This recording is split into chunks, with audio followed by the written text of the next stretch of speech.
28 दिन हो चुके हैं इस वॉर को और अब सिचुएशन सिर्फ रीजनल नहीं रही बल्कि ग्लोबल लेवल पर सीरियस हो चुकी है।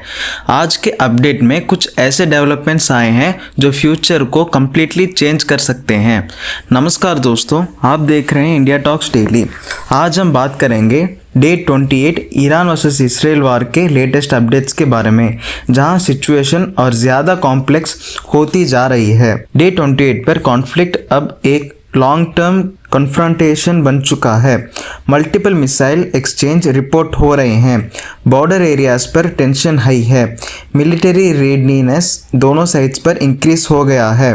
अब ये क्लियर हो रहा है कि ये सिचुएशन जल्दी रिसॉल्व होने वाली नहीं रही। सबसे बड़ा update, major global powers actively situation को मॉनिटर कर रहे हैं। यूएस ऑलरेडी इनडायरेक्टली इन्वॉल्व्ड है। चाइना और रशिया भी डिप्लोमेटिक लेवल पर एक्टिव हो रहे हैं। ये इंडिकेट करता है कि कॉन्फ्लिक्ट अब मल्टी कंट्री इन्फ्लुएंस जोन में एंटर कर रहा है। डे 28 पर सबसे बड़ा इफेक्ट, ऑयल प्राइसेस अनस्टेबल बन हुए हैं। ग्लोबल शिपिंग रूट्स पर रिस्क अभी भी हाई है। ट्रेड स्लो हो रहा है। इंडिया के लिए इसका मतलब फ्यूल प्राइसेस पर pressure, import cost increase, daily expenses धीरे धीरे बच सकते हैं। इंडिया अभी भी न्यूट्रल स्टैंस में मेंटेन कर रहा है। डिप्लोमेटिक टॉक्स कंटिन्यू कर रहा है। सप्लाई चेन सिक्योर करने पर फोकस कर रहा है। गवर्नमेंट का एम है इंडिया के कॉमन पीपल पर मिनिमम इम्पैक्ट आए। डे 28 पर एक नोटिसेबल चेंज, वॉर अब शॉर्ट टर्म रिएक्शन नहीं, स्ट्रैटेजी बेस्ड हो गया है। मिलिट्री प्लानिंग लॉन्ग टर्म के लिए हो रही है। डायरेक्ट अटैक्स के साथ साइकोलॉजिकल प्रेशर भी क्रिएट किया जा रहा है।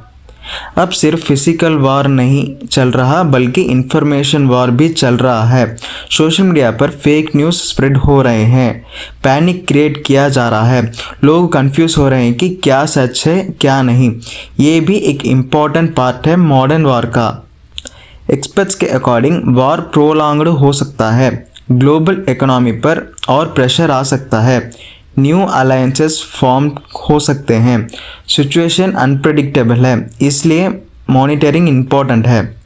अगर डे 28 को सिंपल लैंग्वेज में समझें, वॉर अब लॉन्ग टर्म फेज में एंटर कर गया है। ग्लोबल पावर इनडायरेक्टली इन्वॉल्व हो रहे हैं। ऑयल और इकोनॉमी पर प्रेशर कंटिन्यू है। इंडिया अलर्ट मोड में है। फ्यूचर अनसर्टेन है। तो दोस्तों, डे 28 पर ये क्लियर हो गया है कि ये वॉर एक सीरियस ग्लोबल इशू बन चुका है।